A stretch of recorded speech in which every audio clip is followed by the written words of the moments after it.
नीचे वास्तंगते वापि षष्टाष्टव्यय राशिगे शत्रु क्षेत्रे पाप युक्ते धना निर्भविष्यति। तो मित्रों, महर्षि पाराशर बृहद पाराशर होरा शास्त्रम के 57वें अध्याय के 14वें श्लोक में कहते हैं कि अगर आपकी जन्म कुंडली के अनुसार आपके ऊपर राहु की महादशा चल रही हो और अंतरदशा में गुरु आवे और ऐसा बृहस्पति यदि आपकी जन्म कुंडली में नीच का हो या फिर अस्त हो या फिर छठे 8वें 12वें भाव में बैठा हुआ हो या शत्रु क्षेत्री हो या फिर पाप ग्रहों से युक्त हो, तो ऐसा गुरु क्या करता है कि धन हानि भविष्यति, ऐसे समय में धन की हानि करवाता है, बहुत ज्यादा धन की हानि करवा देता है ऐसा गुरु। ठीक है। और 15वें श्लोक में कहते हैं कि कर्म विघ्नो भवेत् तस्य मानहानिश्च जायते कलत्र पुत्र पीड़ा च हृदरोगो राजकार्यकृत। तो मित्रों, कहते हैं कि ऐसे समय में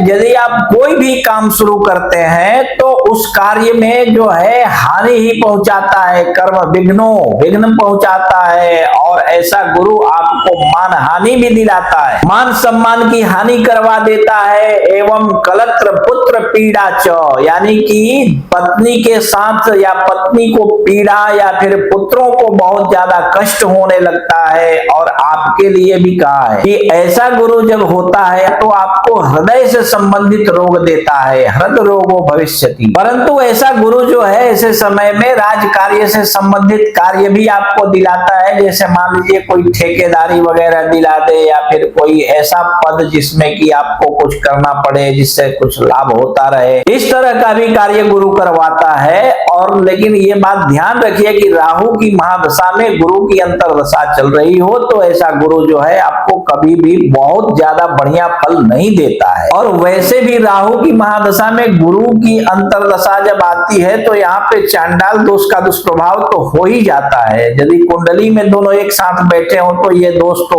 और ज्यादा घातक हो जाता है। तो इसलिए ऐसे समय में आपको इस दोष की हानि कैसे हो, यानी कि दोष जो है उसका निवारण कैसे हो, ये एक उपाय करना चाहिए जो हम अपने अगले प्रकरण में आपको बतलाने वाले हैं। तो आप हमारे वीडियोज को लगातार सुनते रहने के लिए हमारे चैनल को सब्सक्राइब कर लीजिए और हमारे वीडियोज को बहुत ध्यान से देखिए। आप बिल्कुल ज्योतिषी बन जाएंगे, इसमें कोई संशय नहीं है। और इसी प्रकार आप अपनी कुंडली भी देख सकते हैं और अपनी कुंडली देख करके अपने बारे में स्वयं निर्णय कर सकते हैं। और यदि इसके बाद भी आपको आपकी कुंडली स्वयं देखने न आ रही हो तो आप अपनी कुंडली किसी कुशल अनुभवी श्रेष्ठ विद्वान ज्योतिषी को दिखाइए। और कोई श्रेष्ठ विद्वान आपको आपके आजू बाजू में न मिले तो आप अपनी कुंडली हमें दिखाइए। आप देश विदेश कहीं भी रहते हो, फोन कीजिए, फोन पर ही हम आपकी कुंडली देखकर एक एक बात विस्तार पूर्वक समझाकर बतला देंगे। ठीक है।